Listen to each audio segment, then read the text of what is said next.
Hello everyone, welcome back to my channel. I'm Rachel Ratliff and today I'm going to share with you my top 5 tips to land the interview.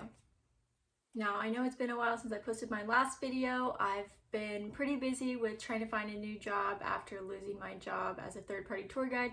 If you're not familiar with what that situation is, I have other videos on that. You can go watch them if you'd like. But this video was inspired because I've been doing a lot of interviews and applying for a lot of jobs. It's been 6 months since I got banned from Disney.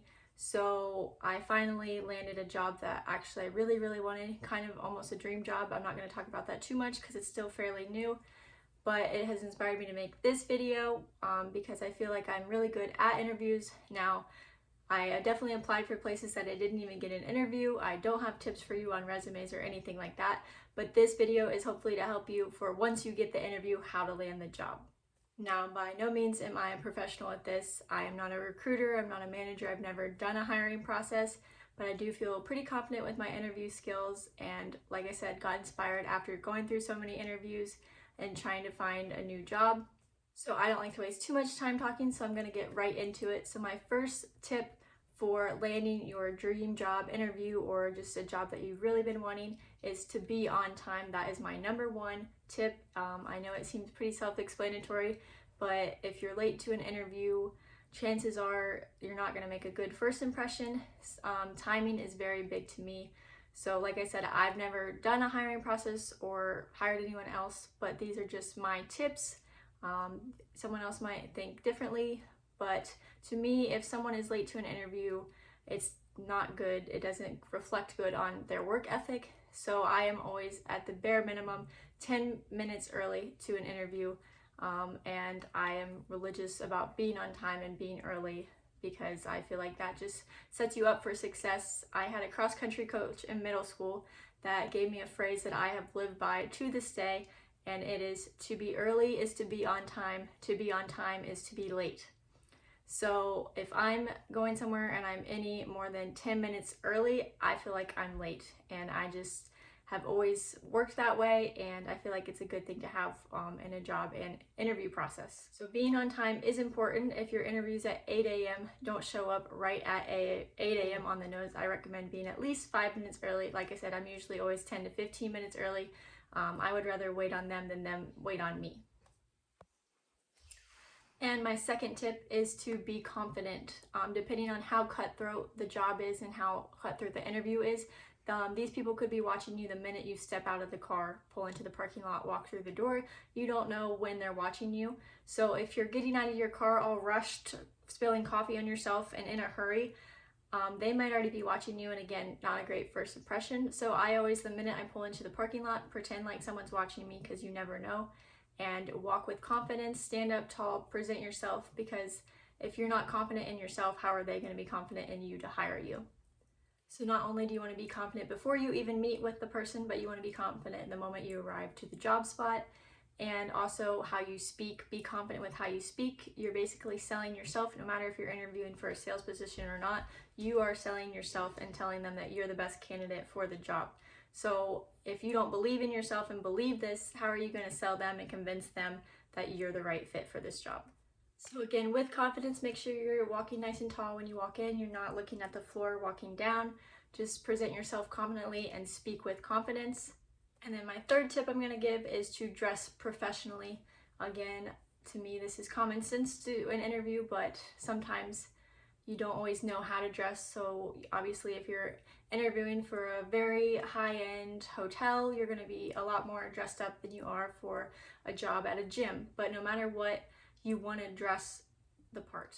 So my personal opinion and my tip I'm giving is no matter what interview you're going for, do not wear jeans, do not wear flip-flops. Even if you're wearing jeans with nice boots and a top, to me, I just don't think jeans should be worn in an interview, no matter where you're interviewing for. Now again, dress the part though, so don't be showing up in a very fancy cocktail dress for an interview at maybe a gym or something. But if you're, and I use gym as an example because I've interviewed for gyms and I've interviewed at places that are very high-end and more cutthroat, so just dress the part. So dress pants and a nice blouse or top, something business casual would be great for like a job like that. And then obviously a dress, heels, dress your best if it's a more high-end job. But regardless, my biggest tip is not wearing jeans, not wearing flip-flops. Even if you're all well made up and look nice, I still don't think jeans are appropriate for an interview. And again, this is just my personal opinion and things that I've done. I say it's always better to be overdressed than underdressed. Now again, you don't want to be too overdressed because then they might not be able to imagine you in that role. But if you're unsure what to wear too, Google interview outfits, get some inspiration, but just make sure that you're dressed for the part and dressed professionally.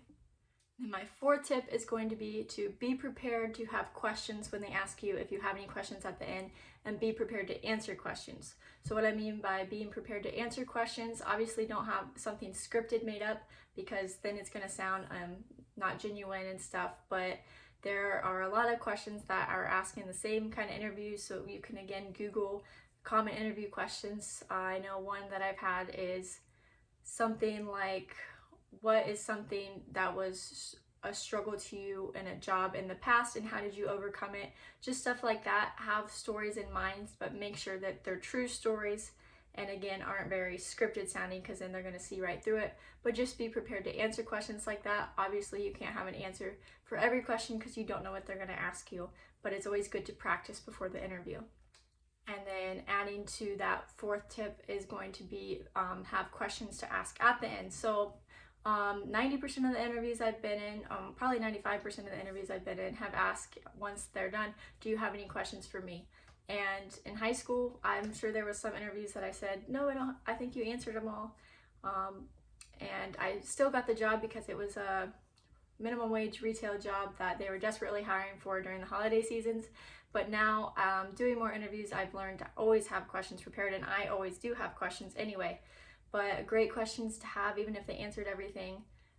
Common questions that are good to know are, what is your training process like? What are your growth opportunities in the company? Again, you can Google common questions to ask and find ones that are actually important to you. And if they answer them during the interview, great. But chances of them answering all the questions that you have are rare. And when you say, no, you don't have any questions, it just makes them feel like you didn't take that time to research the job. You don't really know a lot about the job. So it's good to at least have 1 to 2 questions to ask them at the end. And then my fifth tip is going to just be to be yourself, because they want to see your personality. They obviously saw something on your resume or in your application that they liked, but this is all computer generated mostly nowadays. So they invited you here to know you. They don't want to just see you say the stuff that was on your resume and hear your experience. They want to get to know your personality. Again, with those stories, when they're asking you questions, make sure it's relatable to you. Answer with confidence, but make sure it's true to you and not some story that you read online and tailored it to you. So just be yourself, let your personality come through, because it's better to know maybe you aren't a fit for that job anyway. It's better to find that out in the interview process on your end and their end before going through all the work and getting past the 90 days and realizing this wasn't for you to begin with. So make sure your personality comes out and you just have a good time with the interview. Sometimes it's okay to be nervous, it's always okay to be nervous, but make sure the nerves don't overcome you to where you kind of just turn into a robot and you don't get to really show them who you are. But that is all I have for now. I hope this video helps. I tried to keep it sweet and simple. If you found any of these tips useful, let me know in the comments below. Or if they even helped you land the job, definitely let me know in the comments below. And for everyone in the interviewing process and going through the job search right now, I wish you all nothing but the best. And as always, please give this video a thumbs up and subscribe to my channel. Thanks for watching.